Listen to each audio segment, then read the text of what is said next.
Support for Amplified Voices comes from the Restorative Action Foundation. Learn more at restorativectionalliance.org.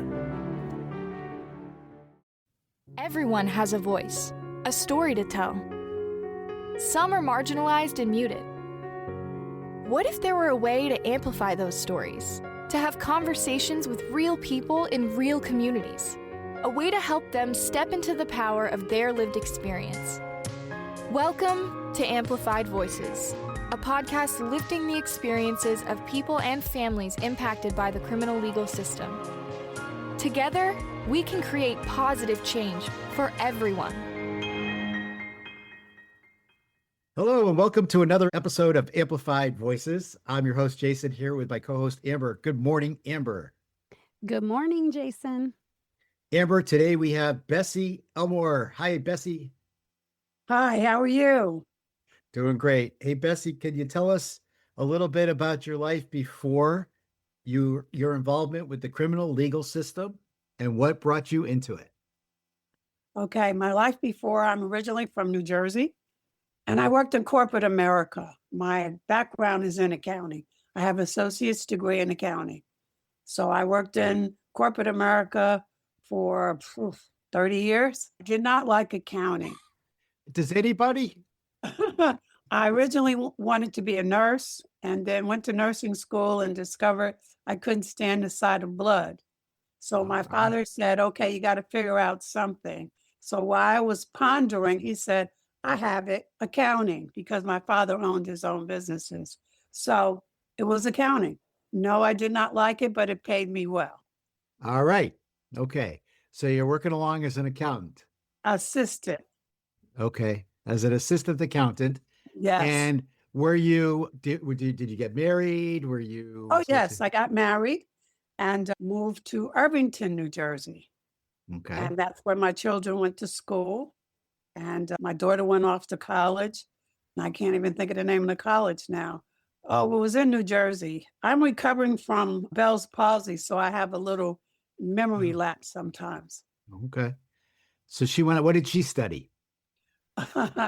Did she study accounting? As it turned out, yes, because she wanted to be a cardiologist and found out that all the botany labs and all of that stuff was overwhelming. So she changed her major and she went into accounting also. Isn't that funny? Does she like accounting? Yes, she's doing very right. well. She used to work for Merrill Lynch before she moved here to North Carolina. Now she works for the city of Durham. How did you get from New Jersey to North Carolina? Oh, my son came to North Carolina to go to college and ended up going to prison. Is he older or younger than your daughter? Younger. He's younger. So your daughter's was she already in college? She was out of college, as a matter of fact. They're 4 years apart. Okay, and what time frame, what year was all of this happening? This was in the 90s. Okay. Yeah. So I'm sorry, but you have a totally normal, you're an accountant. You have a daughter that's going to school. She's going to become a doctor. Then she says, no, I'm going to become an accountant, just like you, Mom. And things are going great. You send your son off to college. You think like you're now an empty nester. I got divorced before my daughter went to college. After she was in college, and I asked my son, I said, okay, what are you going to do? And he says, oh, I'll figure it out. So I decided I would move to Stone Mountain, Georgia to live my life. And fell in love with Stone Mountain, Georgia until this situation happened to my son in 1992. And I moved to North Carolina in 1993. Okay. First thing is, I happen to have gone to high school in Georgia, not near Stone Mountain, but in Augusta, Georgia. So we have that in common. Yeah. And so you thought you were living your life, you were doing the thing, and then all of a sudden this happens. What was going through your mind at that moment? I couldn't believe what my son was telling me. Did you get a phone call? Was it a phone call? Yes, I did. I got a phone call. Walk us through that day. The phone call was, Ma, come get me. And I was like, what? And it was like, Ma, come get me. And if you have children and you get a call and they're saying, hey, Ma, hey, Dad, come get me. And I was like, okay, where are you? and he told me where he was, and I did not know what was going on. All I knew was the voice. His voice was like, I need you, come get me. It was like he was 5 years old now. I came to North Carolina, picked him up, and drove back to Georgia. The whole time he didn't say a word, he didn't say anything. So it was total silence driving back to Georgia. So when we got back, he wanted to take a shower, he wanted to sleep in my bed, just like when he was a kid. He wanted to come and get in my bed. And then he told me what happened. And I was like, wait a second, this just doesn't make sense. Tell me everything. And he told me what happened. And I said, okay, I need to get a lawyer. In the meantime, I did not know I had taken him from North Carolina to bring him to Georgia, and I was interfering with the law. I didn't know that. Oh, no. I mean, when you picked him up, you didn't even know he had been arrested at that point? He wasn't arrested. They were looking for him. The police had put out a warrant for his arrest. Oh, no. And so you had no knowledge of that. Nothing. As any mom would do if their child said, come get me, I need you, and you're just going to bring him home. Like, you don't know what you don't know. Oh, I was confused. My protective instincts kicked in. I was totally confused because I didn't know what the heck was going on. I was totally in the dark. And then my daughter called me and she said, Ma, the FBI had came to my apartment. And I was like, the FBI, what is going on? And she says, they said that my brother was involved in a shooting and a man died, and now they're looking for him. And I was like, okay, I got to get off the phone because I don't know if people are listening. I don't know what's going on. So it was so terrifying because I didn't know that I had picked him up to bring him to Georgia, and all of this stuff was going on in North Carolina. I didn't know the FBI, when unlawful flight, that's what they had charged him with. Unlawful flight from leaving one state to come to another state. And that's when the FBI got involved. And then after my daughter told me all of that, the next thing I know is I get a call from the FBI Oh my God. telling me that they're looking for my son and do I know where he is? Oh, goodness. And of course, I need to get a lawyer. I need to Yes. hire a lawyer, and I also need to hire, what do you call it, a private investigator, because I need to know what happened in North Carolina. I need to have some information before I turn my son over.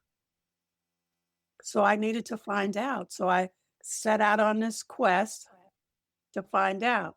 My son was apprehended and arrested in Georgia.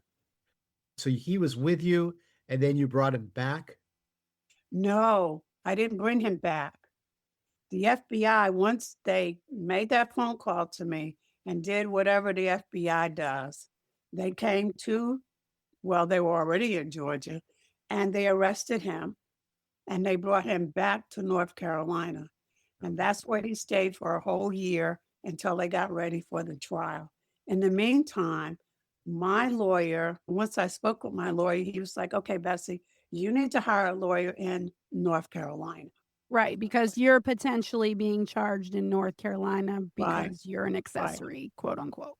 But when the FBI apprehended him, they didn't have any charges on me. They didn't charge me with unlawful flight.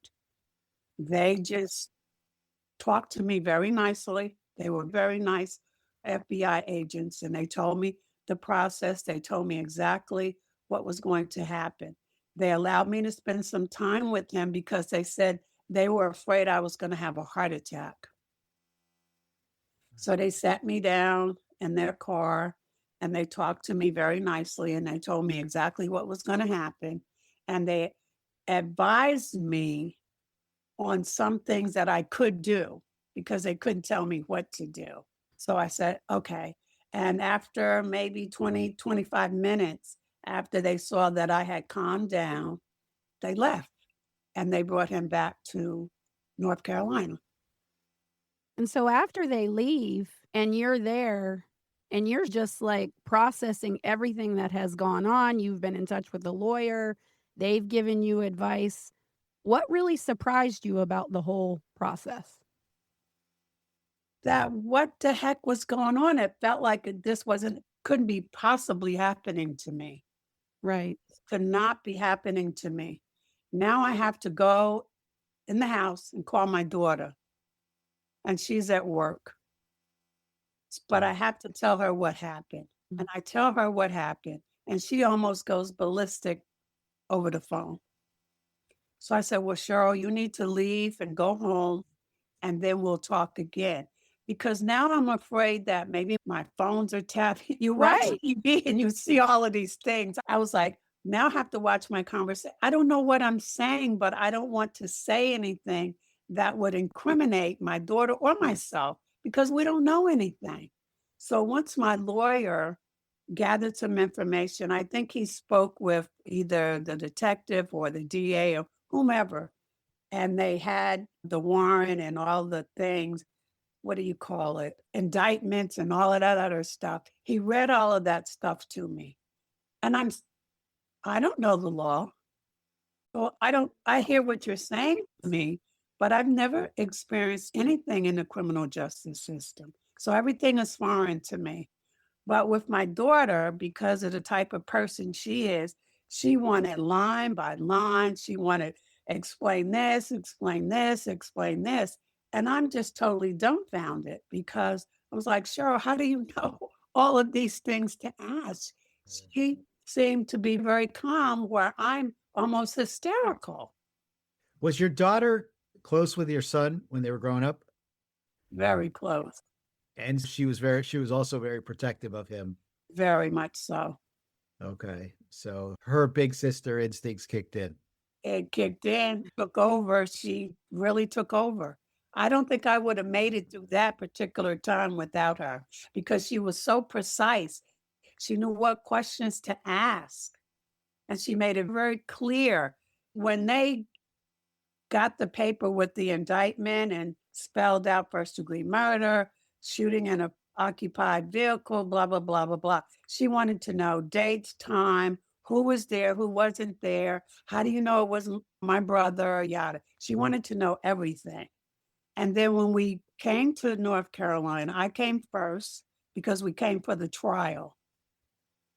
I came first and then she came. And during the trial only lasted 3 days. It was some other friends his friends that had came down to North Carolina that was involved in selling drugs. So the boys snitched. They said it was William that did the shooting, not them. It was and it looked like it was William because I came and got him. So he wasn't in North Carolina anymore. He was on the run. So it didn't look good for him. It didn't look good for him at all. And then being apprehended in Georgia. So it didn't look good. And I didn't know this. So I think I want to just take a quick pause there and highlight some of the things that people don't realize. And I think, everybody experiences the criminal legal system in different ways. So you were saying your daughter was looking at things line by line. She sounds like my kind of gal. And then also there's this huge emotional component, right? That is very heavy on you. The other thing is this idea of what happens when somebody is charged, crossing state lines, things like that. This really resonates with me because in my family's case, we lived very close to the border of one state and my loved one worked in the other state, right?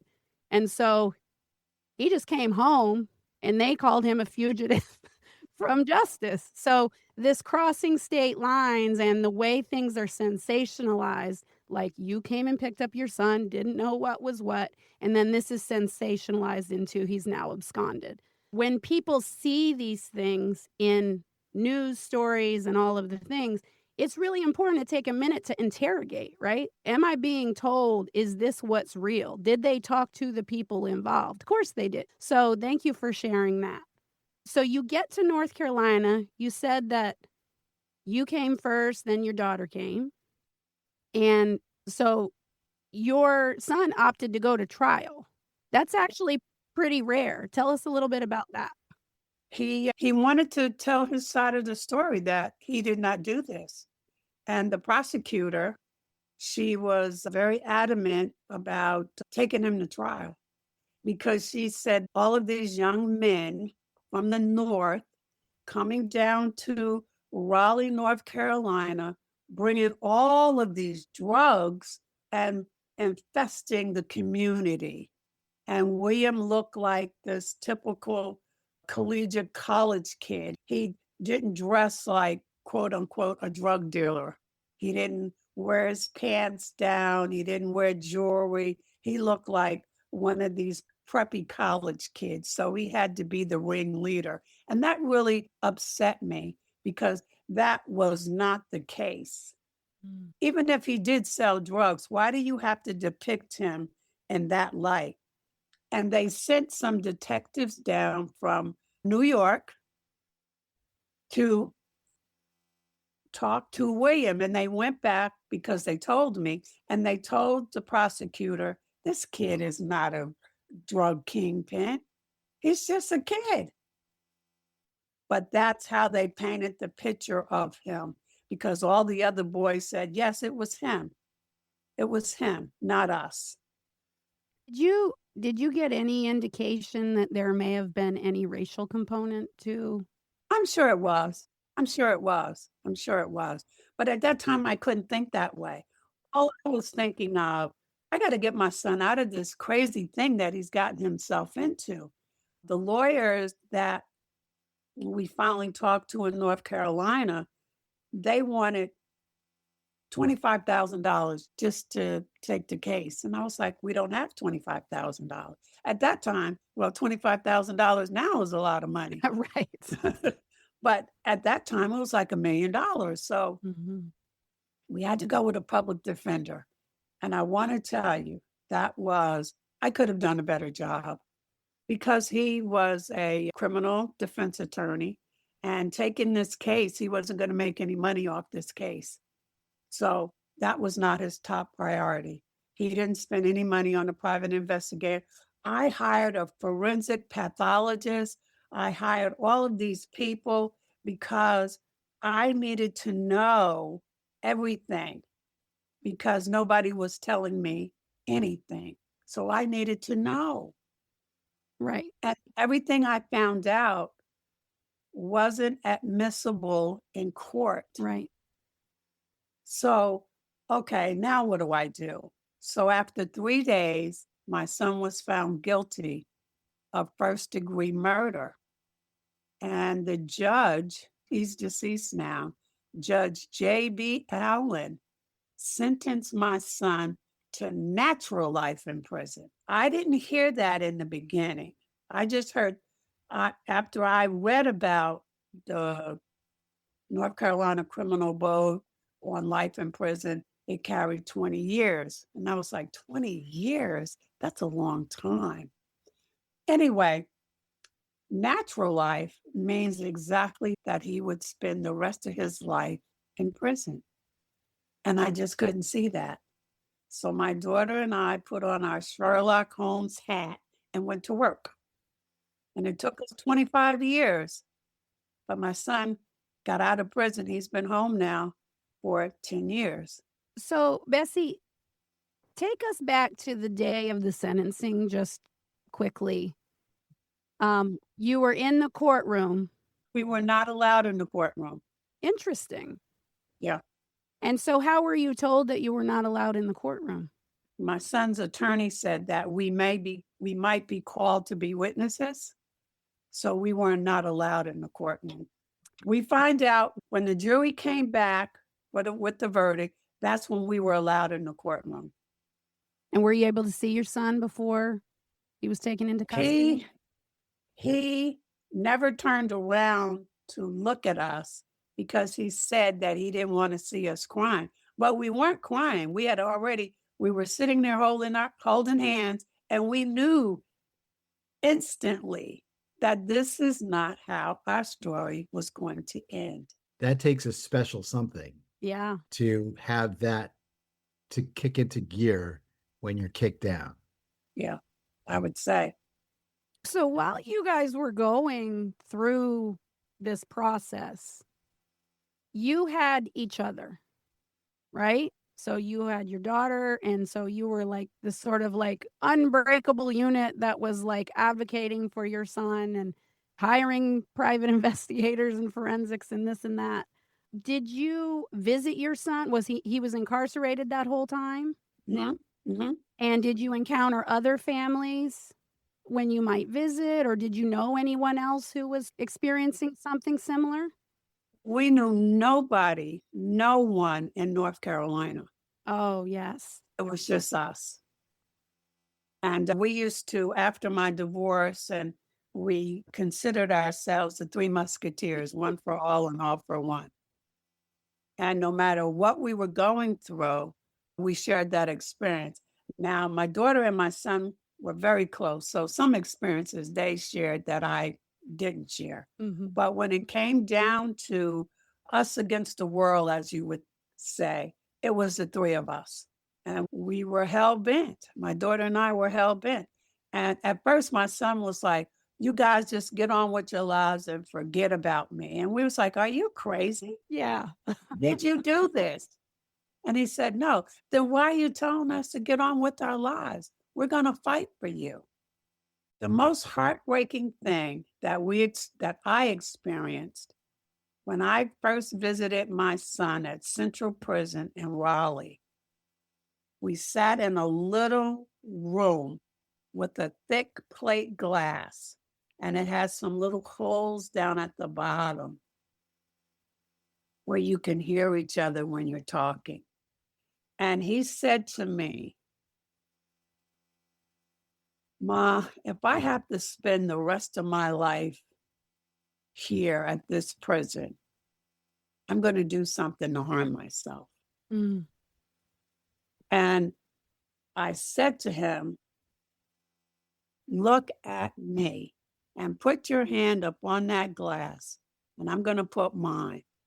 And if you promise me that you won't do anything to harm yourself, I'm going to promise you that I'm going to do everything within my power to get you out of this situation. And he promised me. And when I left that prison, I was like, oh my God, how am I going to do this?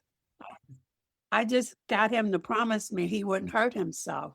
I don't know anybody here. I don't know what I'm going to do. And how old was he?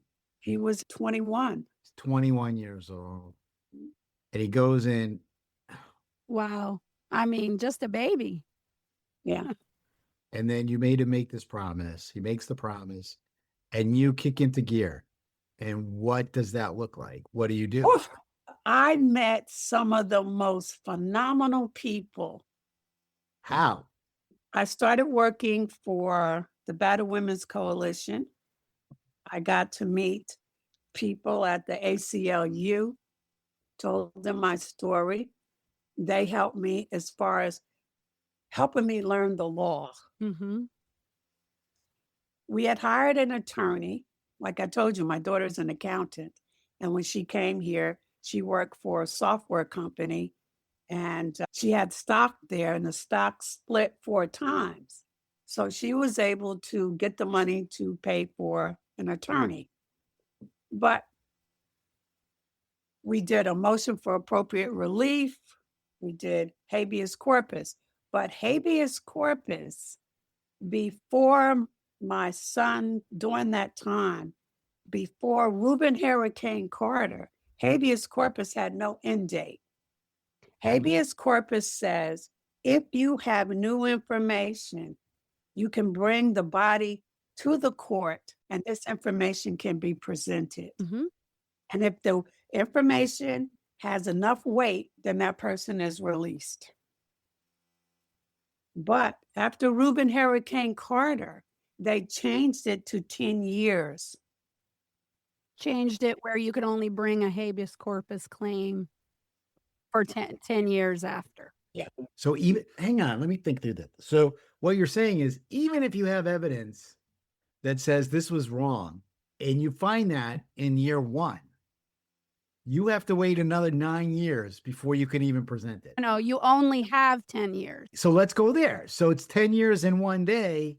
You find something and like, we don't care. We're going to keep this person in prison forever because we arbitrarily made this 10-year mark. That's right. Okay. See, when I hired the forensic pathologist, the gentleman didn't die from a gunshot wound. He died because he bled to death because his friend drove around getting rid of all this. These guys were stick-up guys, they told me. And I was like, what's a stick-up guy? They rob drug dealers. So the friend drove around and the man bled to death. He didn't die from the gunshot wound. And we still haven't proved that my son actually shot the guy. But according to the state, yes, he did. Okay. So when the pathologist came back with her report, I'm too late. I'm 10 years too late. And that had to be like infuriating. I was so angry, so very angry. But it did give me the opportunity to meet Reuben Hurricane Carter before he died. He was a prize fighter that was accused of murdering some people in Paterson, New Jersey. And he was sentenced to life in prison in Trenton State Prison. And he wrote a book, and I forgot the name, 12th Round, I believe it was. Mm-hmm. And some people and a young man in Canada got interested. The young man was interested in the book. He read the book. And 3 people in Canada got involved in Reuben Hurricane Carter's case. And they did research and all of this stuff. And they were able to present the habeas corpus to get Reuben Hurricane Carter out of prison. And years later, Denzel Washington did the movie, The Hurricane. Right. And it was a very good movie. Yes. So thank you for sharing that. So it seems, and again, this is for folks who haven't necessarily experienced the system, it's not as cut and dried, particularly for families, right? That someone's accused of a crime, you say, hey, I didn't do it. And you go to court, you present all the evidence, and the truth rises to the top. That was not your experience, clearly. No. And so after that was denied, what did y'all do?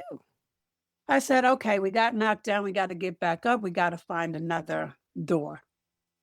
It has to be a door to get him out of here. We just got to find it. And in doing so, again, I met Jim Hunt, who was the governor of North Carolina. I worked on his campaign. I read this book and I did this course. It was called How to Win Friends and Influence People. Dale Carnegie. Yes. And I wanted to meet so many different people to help me to help my son. And I did. I met so many good people that were able to assist me in helping my son to get him to different prisons and to get him, because my fear was, here's my little skinny kid. And you see these horror stories on people in prison where some big old guy does something to a little skinny guy in prison. My son spent most of his time in prison in a single cell. And that gave me relief because no one's going to bother him. And he doesn't know anybody in North Carolina. He doesn't know anybody in these prisons. He's never been to prison. So the people that I met, an hour is too short for me to tell you all the things that happened to me, Sure. all the people that I met. So you change your entire sort of career, but you move to North Carolina, you change your career path, and you start figuring out how to strategically be in spaces with people that can open doors. And you just casually was like, oh yeah, I met the governor. No, I worked on his campaign, so I met a lot of people while I was working on his campaign. Yes. And what happened was, it was all about my son in the beginning. It really true. I could care less about other people's. It was all about my son until something changed. What changed? I met people at the battered women's shelter, the women who had sons that were in prison, Mm. and I started helping them. My son would say, when he was in prison, he would say, "Hey, Ma, this guy's mother needs a ride and she doesn't know how she's going to visit her son." I was like, wait a minute, wait a minute. I'm doing all this stuff for you. He was like, "Yeah, Ma, can you send this guy some money because his parents don't have money?" And I was like, "I'm helping you and you want me to help somebody else." Until I started helping other people, things started opening up for us. Mhm. It really did. And I met George Linden. It seems like there were some gifts that you found along the way. Yes, it was. It really, I'm telling you, it was like, yes, he's still in prison, but he's he's not been harmed. Yes, he's been moved around. And when I met George Linden, that worked for Governor Hunt, I would call George up and he and I became friends. And hadn't met him yet. We just talked every day on the phone. Mhm. Every day we talk on the phone because North Carolina had a contract with different states that they would send inmates to different states. Mhm. And my son was sent to Texas. And that's when I thought I was going to die. Texas. Wow. And you're thinking, how am I ever going to visit my son in Texas? Exactly. And when I called and spoke with George, and I was telling George what happened, he was looking at the computer and he saw everything I was telling him was the truth. My son had no infractions and blah, blah, blah, blah, blah.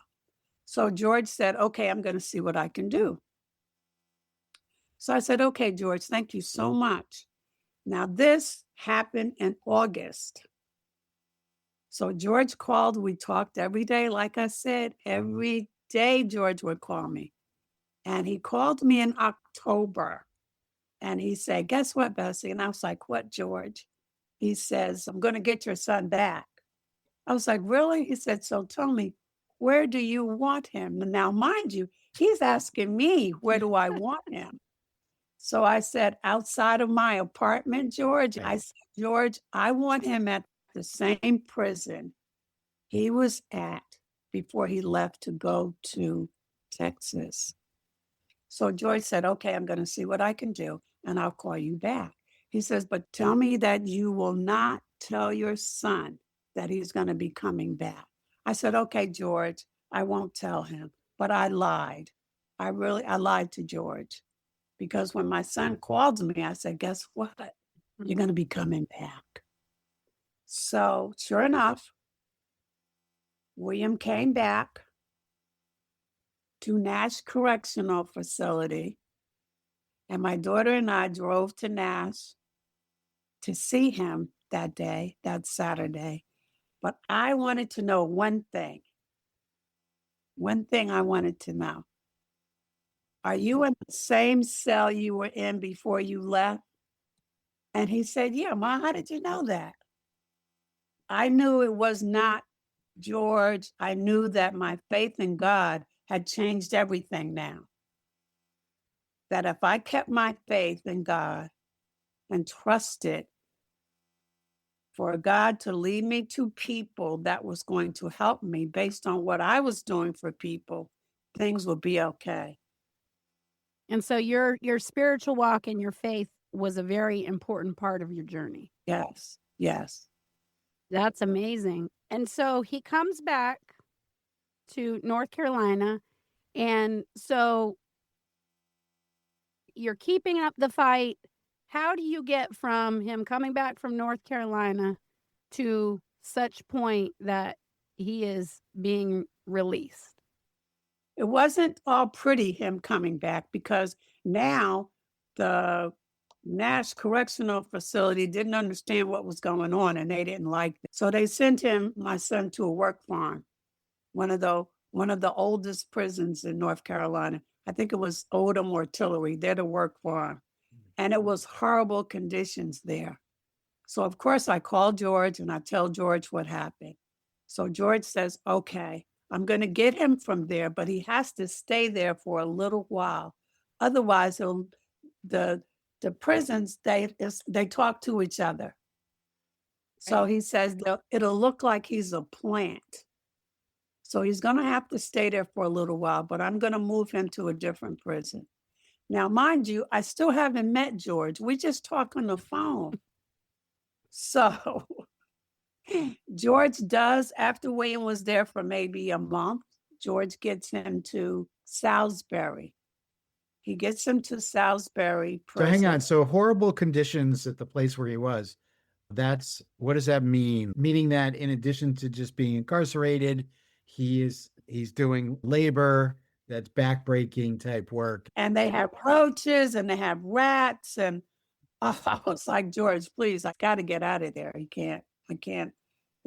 can't sleep at night thinking about that. People dying, people being tortured, people being killed. And what year was this? Oh, gosh, this was in, I'm going to say maybe 2000, early 2000. Okay. So George does get him moved to Salisbury, to the prison. And it's a high-rise prison. And it's a nice prison. A prison can be nice. And George told me this is a transfer out prison. So Bessie, I know you're working on your son's case. So this is the prison that he would be in to transfer out. And I was like, okay, George, thank you so much. Then George told me something that really shocked me. He said, I'm going to be retiring. Oh. So this will be the last thing that I can do for you and your son. So of course I thanked him. I said, but George, I want to take you to lunch because we never met. I take him to lunch. Actually, he takes me to lunch. And I met him and I gave him a hug. And I never saw George again. And y'all had been talking every day. Every day. Yes, he had helped me so much. So all of this stuff and all of the books that I sent my son, I was sending him books. At that time, you could send books to inmates. Right. And one of the most profound book was Viktor Frankl's Man's Search for Meaning. Excellent book. Everyone listening, get the book, read the book. Yes, yes. What was so profound about the book? Choose your own attitude of how you're going to live your life under the harshest conditions. Mm-hmm. Choose your own attitude. That was the most thing that stood out for me. And then all the guys at the prison wanted that book. So, of course, I was sending everybody that wanted that book. I sent him Nelson Mandela's book, Malcolm X. Oh, he read so many different, every book he read, we read. So we had our own little book club going on. The Road Less Traveled by Scott Peck. So many different books that we read. And that kept a level of connection, yes? Yeah, because you see, our focus was to keep William focused. Mm-hmm. And to keep hope alive inside of him, that we're doing everything out here, working on your case, and we just want you to stay focused. And the whole time, he's got this advocate in you who's making sure that when he gets sent to Texas, he can come back, that he's not going to be sent there forever. When he gets sent to this work, obviously, you're interacting with people who don't have that level of support. So people do get sent away. And it's really things that you never expected to see. And you've been through all this. And now he's there. And so it sounds like you're helping along the way and making it as good as possible, sending books, keeping his spirits up. But you still don't have an expectation that he's going to be released. Always had that, just didn't know when. How do we end up seeing that actual path? Well, again, blind faith. but believing, doing everything that we could do, meeting people that we met, and having the belief and faith that this is going to happen, because we were just hell-bent saying, this is Yeah. not how our story is going to end. Now, I know that might sound crazy. No? Bessie, were there people that told you, like, you're out of your mind? Even some of my family members felt that way. Why are you wasting your time? I think that's really tough because when you see this, it's like every situation is different and everything is different. So people say John Smith down the road, he never got out. So Right. obviously, in this case, you're not going to see it. And so it's very easy to be brought into that negativity. It sounds like your superpower is that you're able to go walk through that and come out like stronger. Every negative barb that's thrown at you, you absorb and turn it into positive energy. My daughter and I were hell-bent on, oh, heck no, this is not how our story is going to end. We did not come to North Carolina, leave our lives and come to North Carolina for my son, her brother, to spend the rest of his life in prison. That just didn't make sense to me. And what was the legal mechanism that allowed for your son's release? Okay.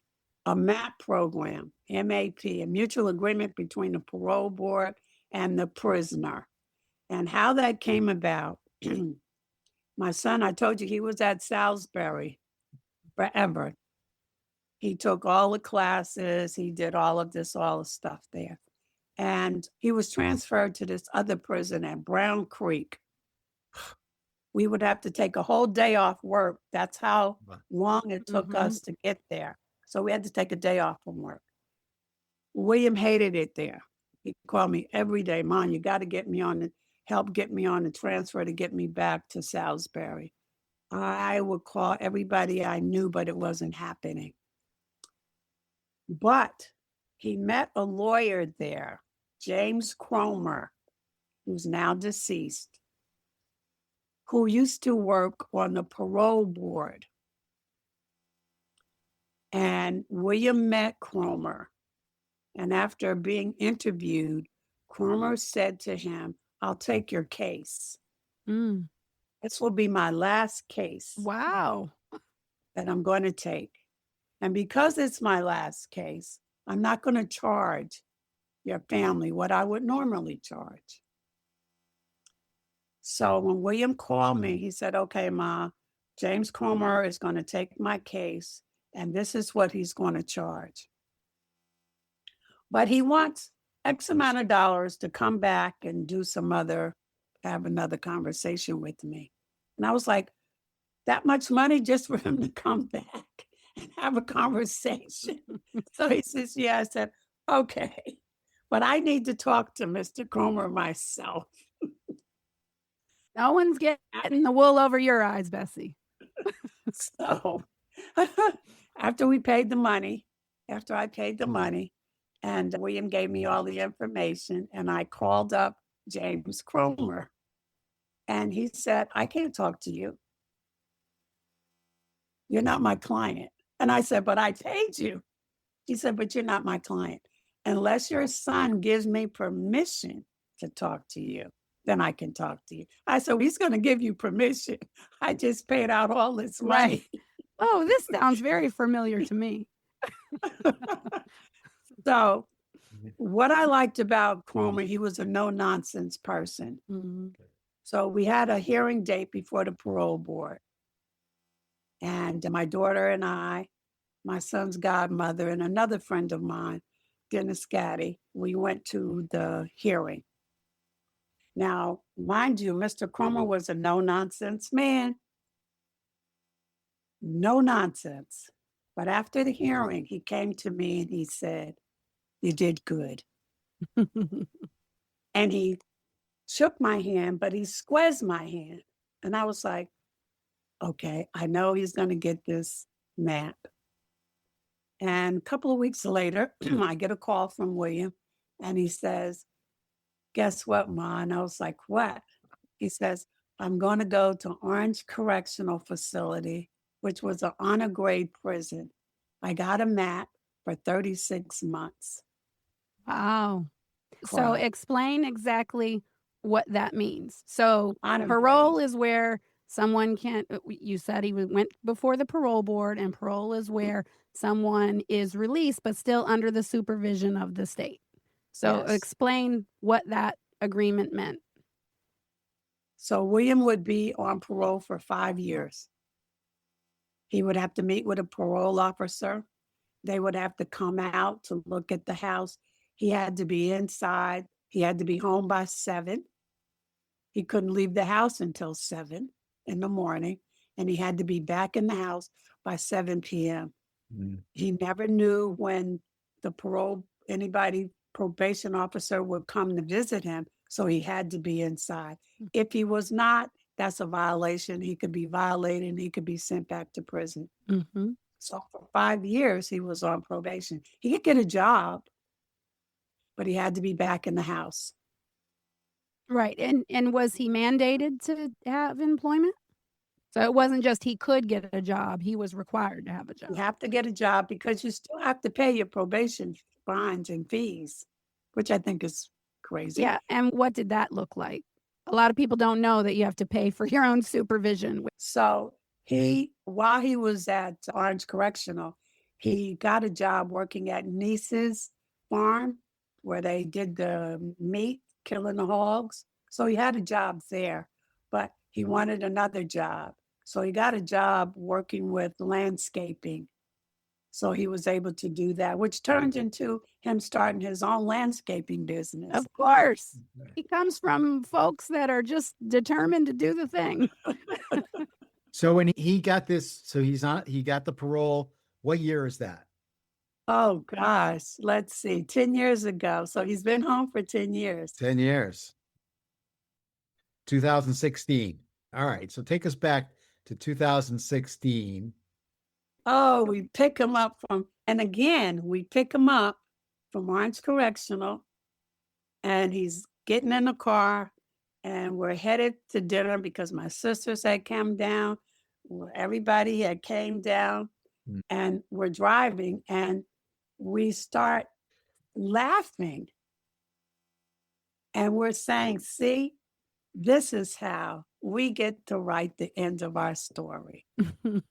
And we do a reversal in our minds, and we go back to everything we had went through to get us to this place. Was the MAP program available at the time that he was originally convicted? Yes. It's only good for people who were convicted under the old law. The laws changed in 1993, I believe it was. So if you were convicted after 93, the MAP does not apply to you. Okay. So it was some sort of mechanism to right the wrongs of over-sentencing of the past. Is that characterized correctly? Yes. Okay. Yeah. And so he comes home. This is this big celebration, and folks can't see you. They can only hear your voice. But the way your face lit up and you put your hands up in a victorious gesture just really shines through that was a joyous time. We won. We actually won. Right. And let's walk through what it was like to reintegrate. And then we know that you're doing some amazing work that somehow developed during this time period from working with the battered women. And then there's some other work that you're doing now. And so we want to sort of walk through that timeline with the time that we have left. So what happens when he gets home? Obviously, he came home and everything was just fine, right? Not exactly. So tell us about that. I started when he first got to in 2013, to be exact. I started a support group. I was looking for a support group for family members who had loved ones that were incarcerated. There was no such thing in North Carolina. But the Osborne group in New York, we're familiar. So I contacted them and I told them what I wanted to do in North Carolina. They were so supportive. They gave me information, yada, yada. So March of 2013, I started a support group for family members who had loved ones that were incarcerated, and it was called Straight Talk. I didn't know there was a phone called Straight Talk, but I started this support group. The newspaper did a little article on me about I was going to start this support group. And I started it at this organization called Health Touch. I was involved with them, and they had rooms and different things like that. So I rented this room. And the first Tuesday night of the week, 9 people showed up. And I was like, maybe it's not going to get off the ground. So I said, well, I'll do it again every 2 weeks. So the following week, the following second week, I did it. 30 people showed up. And I was like, I guess I got to keep it going on. And it's still going on to this day. Wow. And what that did, it empowered people to be able to be around other people who were experiencing some of the same things. And then we had a share ride where people weren't able to travel to visit their loved ones. Because at that time, North Carolina had 100 counties and they had prisons in every county. Mm. You may be in Durham, but your loved one might be almost close to South Carolina. Right. And you don't have the money to travel there. So if you became a member of the support group, we had the share a ride program, and we would either provide the ride or provide gas for you to travel to see your loved one. And the group kept growing. It was amazing that people, then we had one in Salisbury, we had one in Cary, we had one in Rocky Mount, and we had one in Durham. But people wanted me to come to every one to facilitate it. And the reason why I knew how to facilitate support groups, because I did it at the battered women's shelter. And we had Vegas rules. What goes on in this group stays in this group. And the group was empowered. And I invited some of my friends from the ACLU. I invited lawyers, therapists, senators, everyone I could think of to invite to talk to my group, because people wanted to know how I knew what I knew. And I would tell them, because I'm a very inquisitive person. So it empowered other people to be able to ask questions at the correctional facilities, ask questions of their senators, ask questions of lawyers, to ask questions and get answers, and not just take no for an answer, but know how to climb that ladder. Don't start at the top, start at the bottom and work your way up. And when COVID came along, we went to Zoom, and it's still going on. I don't facilitate it anymore. My daughter does.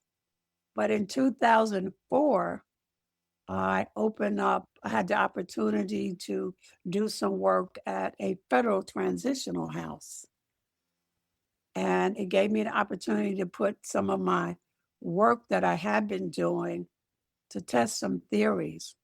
And I did that work up until 2018, when that federal transitional house lost its funding. And it gave me the opportunity to, once again, start my own transitional house. And that's what I did. So, Bessie, you really unpacked a lot. And the theme that seems to run through everything is, I'm glad that you said something that really resonated with me. That was, people were able to feel empowered by the power of curiosity, by being in space with other people that were experiencing what might be similar to theirs. And I think that's really important to highlight, because what we see is a lot of people who have been impacted by the criminal legal system and their families have been told by society that, like, you know what, I understand that this is horrible, but that was brought on yourself. You don't deserve to ask questions. You don't deserve to have a space for you or have empathy for what you're going through. And that's a very isolating place. Does that sound familiar to you? Oh, yes. When the people would come, and every nationality came. So this wasn't Black. It was every nationality. And they were like, oh, Miss Elmore, I didn't know that. I didn't know I could do that. I didn't know I could call a facility. I didn't know I could call Raleigh and talk to the Department of Public Safety. Yes, you can. That's your loved one. Yes, you can. It's important to let the facility know that somebody cares about that individual that's incarcerated, because they're going to treat him a little bit different once they know. So yes, it is important. And people were becoming so empowered. They would have their little notebooks and they would be writing stuff down. And it felt good to know that I'm giving back. I have been given something that money could not buy, because money could not have bought my son's freedom, because we spent a lot of money. Right. So I was bound to give back. To whom much is given, much is required. Beautiful.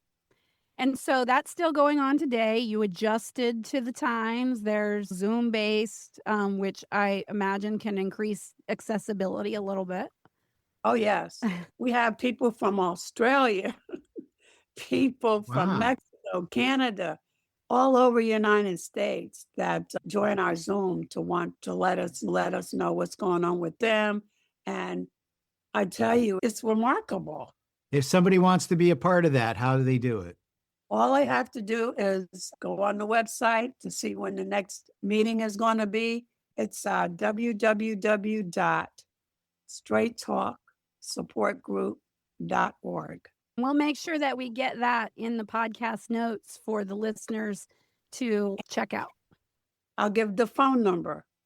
Our phone number, this phone is specifically for people that are in crisis and they want to know more about the support group. It's 919-599-5125. And so, Bessie, I am sure that we could speak with you for many, many hours with all of the different things. And we are so grateful to you for coming and spending time with us today and sharing a little bit of one sliver of the many stories that you have to tell. I want to sort of move us, because we have a limited time left, to go to our final question. And it is, if you had one piece of advice for someone who is embarking on a journey similar to your own, what would that be? To believe in yourself. And if you feel that you are right, to never give up. To never give up. And don't be afraid to ask for help. Don't be afraid to ask for help. Reach out. Reach out. Thank you, Bessie. We are so excited to have had you here on Amplified Voices. And Jason, did you have any last thoughts before we wrap up? Yeah, Bessie, it was great to have you as a guest, meeting you, learning your story. It's absolutely inspirational. I want you on my team supporting me because I could use the energy. And thank you for all of it. Thank you for being here. Thank you for being generous with your story. Thank you for all the work that you've done for all the families, and congratulations to you on having your son home with you. And with that, I'm going to say until next time, Amber. We'll see you next time. Thank you so much. Thank you both. You've been listening to Amplified Voices, a podcast lifting the experiences of people and families impacted by the criminal legal system. For more information, episodes, and podcast notes, visit amplifiedvoices.show.